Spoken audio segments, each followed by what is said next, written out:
Hello friends, माझं नाव मनोज पोद्दार आहे. मी एमकॅट सोल्युशनचा owner आहे. आज आपण चेक करणार आहोत डिफरंट टाईप्स ऑफ एम्प्लॉई. आपले जॉब का जातात, आपण काय प्रिकॉशन घेतल्यामुळे आपण आपले जॉब कंटिन्यू करू शकतो, हे आपण आज चेक करणार आहोत. त्यासाठी मी स्क्रीन शेअर करतो.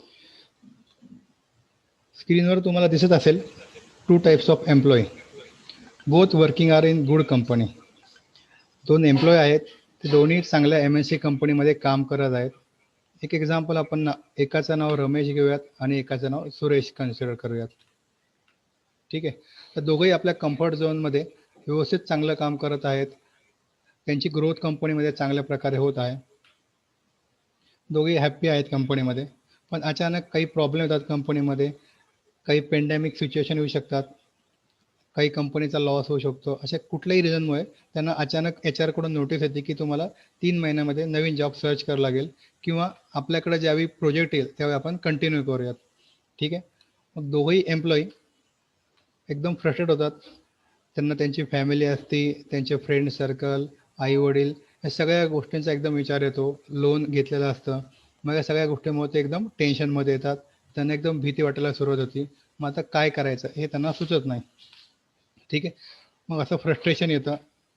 मग आपण एक एक्झाम्पल घेऊ, सुरेश. तर सुरेश काय करतो की या सिच्युएशनला रिॲक्ट करतो. रिॲक्ट करून काय करतो की तो एकदम टेन्शनमध्ये येतो, फ्रस्ट्रेट होतो आणि त्याला स्वतःमध्ये काही चेंजेस करावे वाटत नाहीत. तो आहे त्या कंडिशन्समध्येच त्याला सोल्युशन पाहिजे असतं.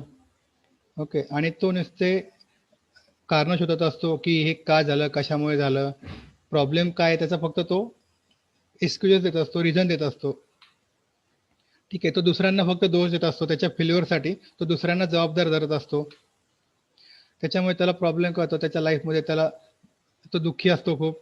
तो खूप चिडचिडा होतो आणि एकटा राहतो. कारण जे लोक खूप चिडचिडा असतात त्यांच्यासोबत कोणी फ्रेंड्स, फॅमिली वगैरे तेवढं इंटरॅक्शन ठेवत नाही. ठीक आहे. आणि तो वाट बघत असतो की ही सिच्युएशन आहे ती ॲटोमॅटिकली सॉल्व्ह होईल आणि ॲटोमॅटिकली सगळं व्यवस्थित चांगलं होईल. पण तो स्वतःमध्ये काही बदल करण्याचा प्रयत्न करत नाही. ठीक आहे.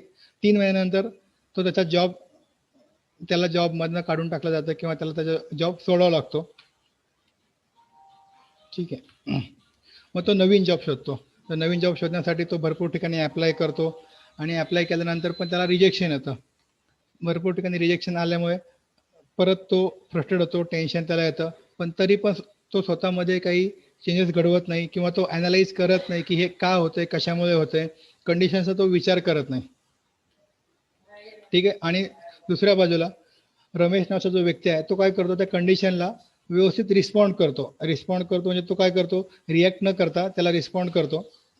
तो स्वतःला पहिला ॲनालाइज करतो आणि ॲनालाइज केल्यानंतर तो काही पॉईंट्सवर तो इम्प्रूव्ह करतो. सगळ्यात पहिल्यांदा तो स्वतःला क्वेश्चन विचारतो की तो या कम्फर्ट झोनमधनं तो बाहेर पडायला तयार आहे का, त्यासाठी एफर्ट घ्यायला तयार आहे का.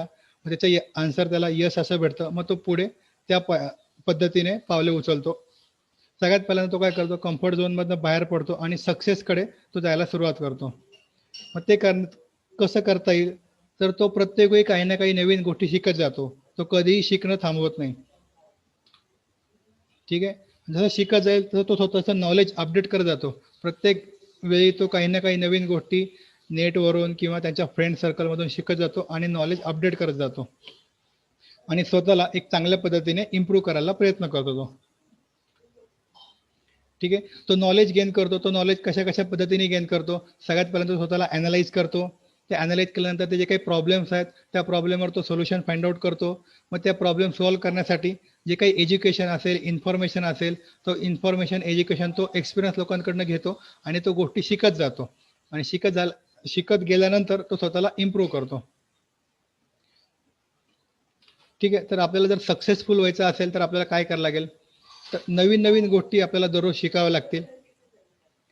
ओके. आपल्या कम्फर्ट झोनमधनं आपल्याला बाहेर पडावं लागेल. ज्यावेळी आपण आपल्या कम्फर्ट झोनमधनं बाहेर पडतो त्यावेळी भरपूर गोष्टी आपल्याला, चांगल्या गोष्टी आपल्याला मिळू शकतात.